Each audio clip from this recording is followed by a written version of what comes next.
सावन के महीना बा तो सावन में भी शिव जी के ब्याह भी जरूरी बा। अभी गीत हमारे को कालिका स्टूडियो से आ रहा बा। सखी लोग कहता अरे स्वर्ग से सुनर हो सजल सबर हो शिवाला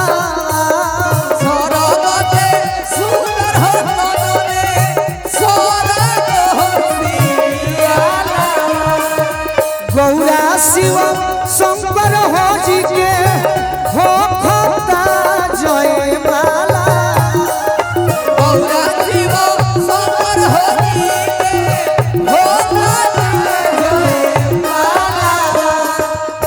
और का देवलोक के चाहबा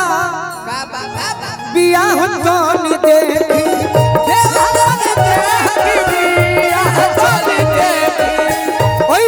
खूबसूरत जोड़ी खूब ही रेखी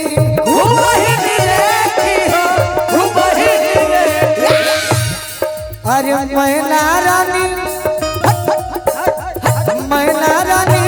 हिमाचल राजा के कह करे रे शिवाला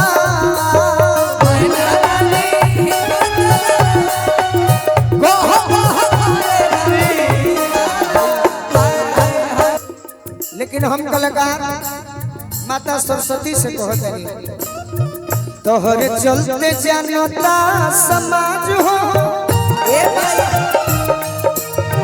तोहरे चलते जानता समाज हो बोलुआ के लाज रखी हम आई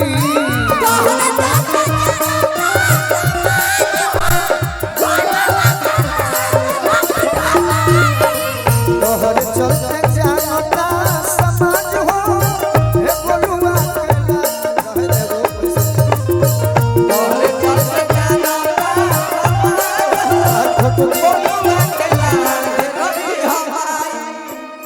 भजन करो इतना पैसा दिले बनी और फोटो दिल में रखे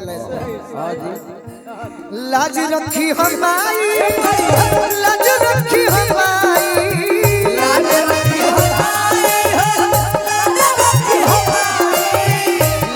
रखी हमारी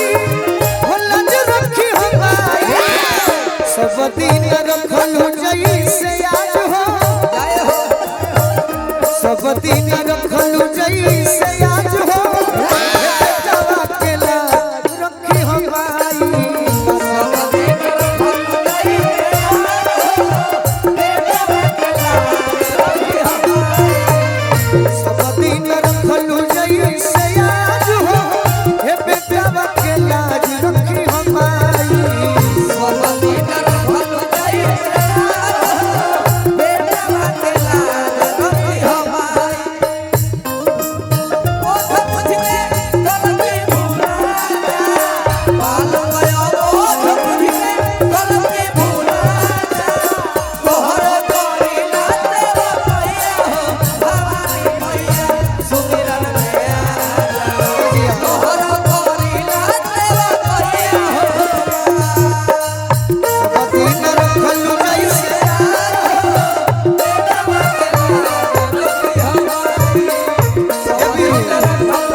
कहते कि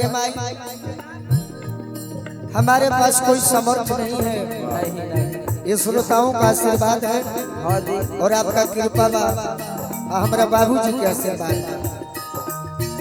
निपटे गवार छुटले पढ़ैया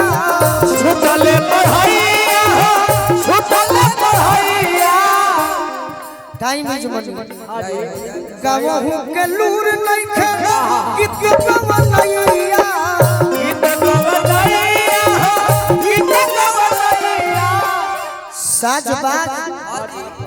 साज बाजो खोलल बा आवाज हो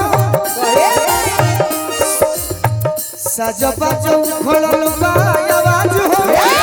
बोलुआ की लाज रखी हमारी साज बाजो खोलल बा आवाज हो बोलुआ के लाज रखी हमारी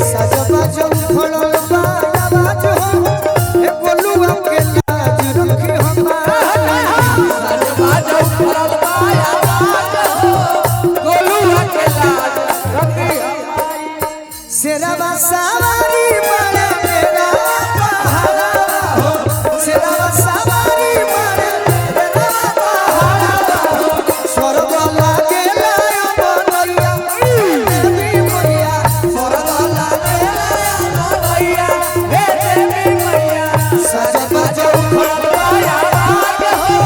बोलुआ के लाल रखी हमाई। बाबा हुलसी जी के सुपुत्र के नाम तुलसीदास जी जे रामचरित्र मानस के रचयिता भइनी भक्त चाहते कि हमरो को वही लायक बना दो हमारा को वही लायक बना दो निमन गायक बना दो निमन नायक बना दो अना तो अभिषेक आनंद लिखा हमरो के कहीं क्षेत्र से विधायक बना हुलसी के तुलसी चाहे बेदिया बेयास के बेदिया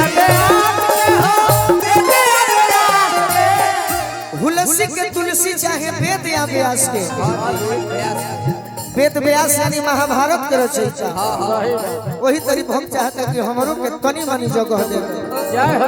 तू ही विचरल करलू अनहर सूरदास के अनहर सूरदास के हो अनहर सूरदास के अरे फेरलू वाल्मीकि के मिजाज हो जय हो पढ़े के बा चलो उड़ जा फेरलू वाल्मीकि के मिजाज हो हे बोलुआ के लाज रखी हमारी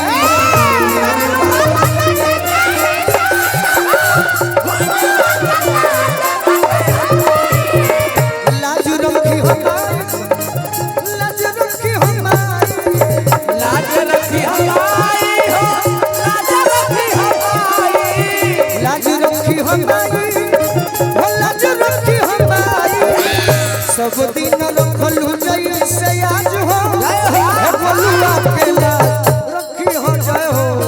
सब दिन रखलू जैसे आज हो बोलुआ के लाज रखी हमारी